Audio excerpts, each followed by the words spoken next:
The 2026 NBA draft was different, to say the least, but it threw us some curveballs.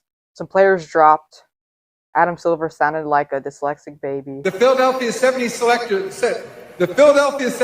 The NBA draft hats looked like something my grandma would wear. So today we're going to be grading every lottery pick in the 2026 NBA draft. Talking about some of this player's future, talking about the team's future, and much more. So just sit back and... With the first pick in the NBA draft, to no surprise, it was AJ Dybantsa to the Washington Wizards. We all knew this was going to happen since, I would say, April. Washington gets their future all-pro level wing.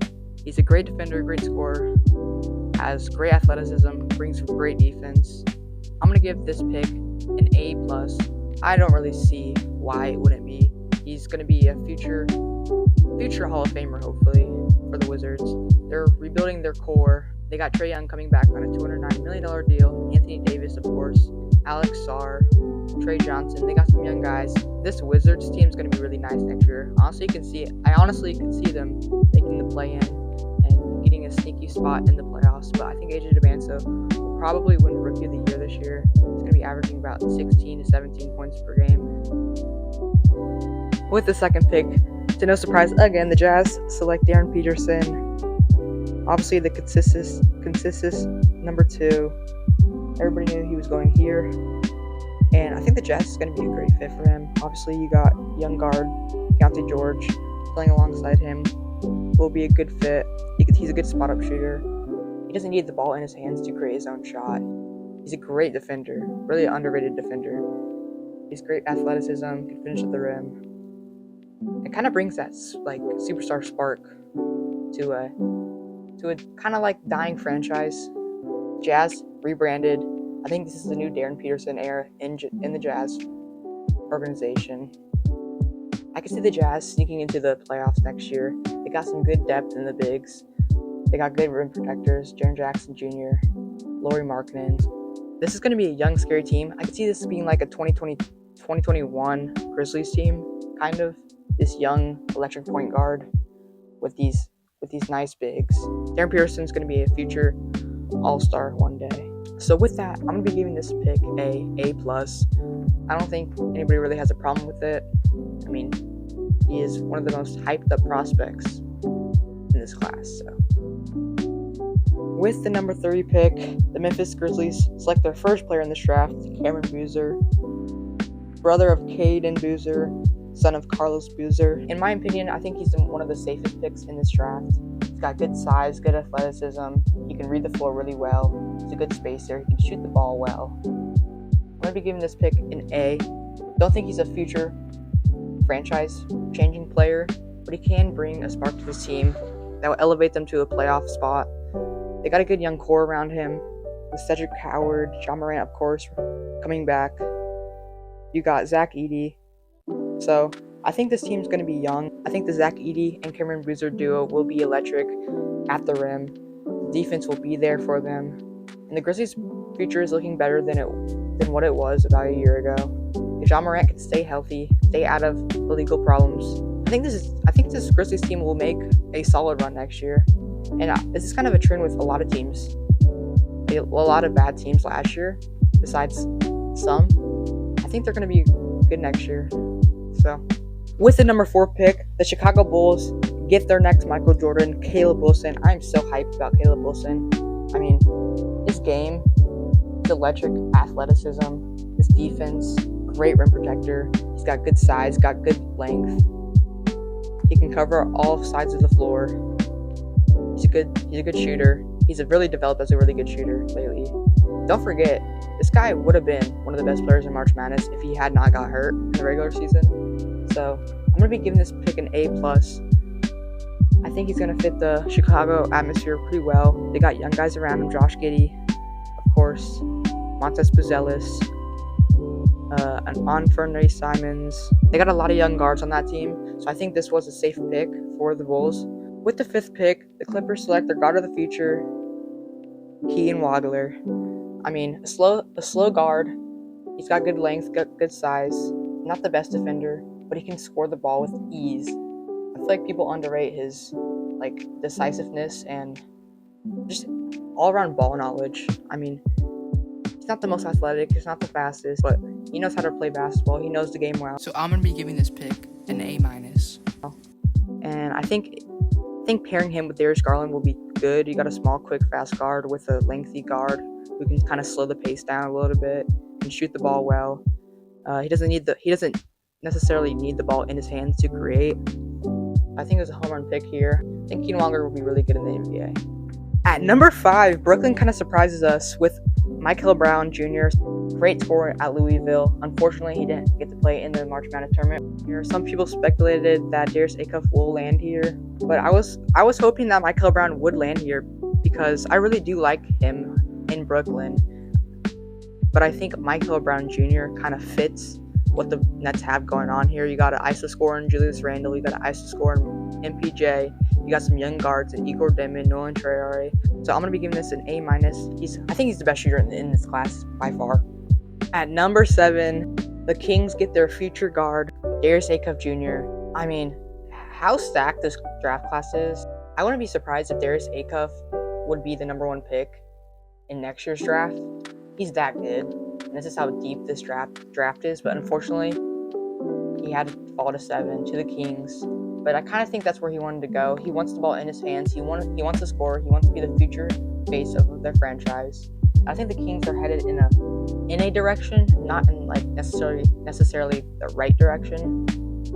Because I do think they have some guys they need to get rid of to fill up some cap space to go out and get some younger guys. I do think they need to move on from Devin Carter. They need to move on from obviously the older guys like Zach LaVine, DeMar DeRozan. But I think they know that. So they're going to try to build a new future in the Sacktown. So I love this pick. This is probably the best case scenario for the Kings at this position. They're obviously hoping one of these better scorers would fall to them, like Darius Acuff or Keaton Walker. But it ends up being Darius Acuff. So I'm going to be giving this pick an A+.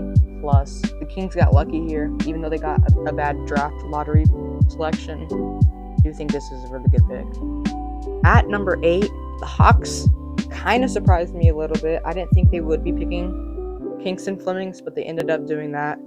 So I'm going to be giving this a B. I don't think he is going to change the offensive chemistry on this team. I do think he's going to develop under CJ McCollum. I do think he's going to be a nice passing guard in this league, which I kind of think the Hawks really need. They kind of have too much ISO scoring. They need to move the ball around a little bit. At number 9, the Dallas Mavericks new head coach in Dusty May.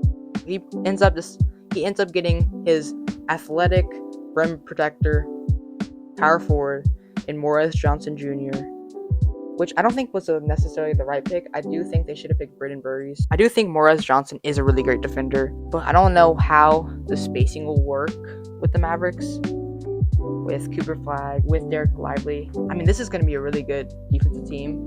I think they're kind of headed to that defensive-minded team. They do have Kyrie Irving coming back. That kind of frees up some their guard need from last year, their guard help. I'm going to be giving this pick a C. I don't think it was what they needed necessarily, but I do think it will help them a lot. At number 10, the Bucks get their guy, Braden Burries. I'm going to be giving this an A. I do think Braden Burries should have gone ahead of Kingston Flemings and Morris Johnson Jr. I think he's one of the most underrated draft prospects in this draft. So, A pick from the Bucks. At number 11, the Golden State Warriors take a veteran forward in Yaxel Lindenberg. And I do think the Warriors are trying to make a late dynasty push with him, Curry, Jimmy Butler. I do think he brings good rim protection. He will be mentored by Draymond Green. I think that duo will be really good. I do think they should have picked Ade Mara, though. I mean, you got Al Horford at your starting big next year. He's reaching young status, so I'm going to be giving this pick an A-. Have their guy. They want to make a push, last push with Curry and the gang. And I think Yaxel Lindenberg brings that winning mentality. He loves to compete. There's always going to be questions with his age, but I do think he's NBA ready. I think that's what they want right now. At number 12, the Thunder pick their big, Ade Mara, a 7'3" rim protector. And as a Spurs fan, I'm terrified. I was hoping the Warriors would take Ade Mara. Pairing Ade Mara and Chet Holmgren in that backcourt is going to be deadly.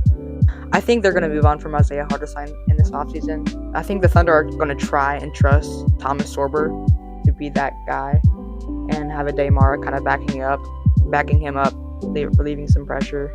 The Thunder get another elite defender. And as a Spurs fan, I'm terrified. So I'm going to be giving the Thunder an A+ on this pick.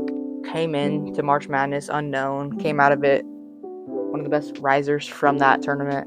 Also, an elite playmaker, better than what Isaiah Hartenstein was. So, I think Ade Mara is literally the best case scenario this Thunder could have gotten. So, from the Giannis trade, the Bucks receive a 13 overall pick, and they end up selecting Nate Ament, a forward, 6'10" forward, lengthy, great shooter. I think he can develop his jump shot a little bit better. His defense is a concern, of course. I think he fits what the team has right now with Tyler Hero, Brendan Burries, Nate Ament, and kind of those Heat guys coming off the bench. So I do like the direction the Bucks are heading to and trying to get to. But I think they need that elite scorer, and Nate Ament could bring that. Possibly, not this season, in the future. I don't think he'll be the most elite scorer in this draft, but I do think he'll be a good enough one where he can kind of raise his ceiling, I'm going to be giving this pick a B-. Don't think he brings too much to the table, but I do think he brings enough where he's going to have a good impact on this team. So, Hold on. Before we move on to the last pick, can we just take 1 second to recognize the glorious rebrand of the Minnesota Timberwolves? I mean, this might be the best thing that's ever happened to them besides Anthony Edwards. I mean, just look at it. It's so clean, so retro. This is what the NBA really needs. Every team needs to rebrand like this. the Charlotte Hornets, coming off a really good season, have the 14th overall pick. This is kind of like the weird spot in the draft. This is kind of like where you get away from the superstar talent and kind of get into that bench role depth. This is the range where you have guys coming in that can come off the bench, play some good defense, shoot the ball well. I'm going to be giving the Charlotte Hornets a B+ for this one. I do think Hans Steinbeck is going to be a good prospect in this league. I do think they kind of reached for him a little bit. I think they could have traded back and got some more picks for him. But I think he's an elite enough shooter. The Hornets are going to have another crazy three-point shooting season again with LaMelo Ball, Connaughton Nipple, and now Hans Steinbeck. I do think he brings more offensive defensive rebounding upside.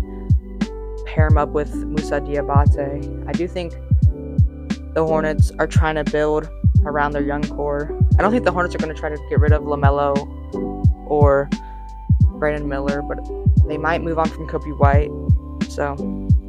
So that's going to wrap up all the grades from the 2026 NBA Draft Lottery Round.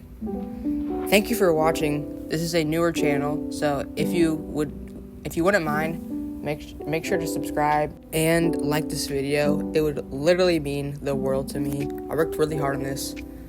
And this channel is going to be mainly about sports. I love sports. I love talking about sports. And I hope you enjoyed this video. I'll see you guys in the next one. Peace.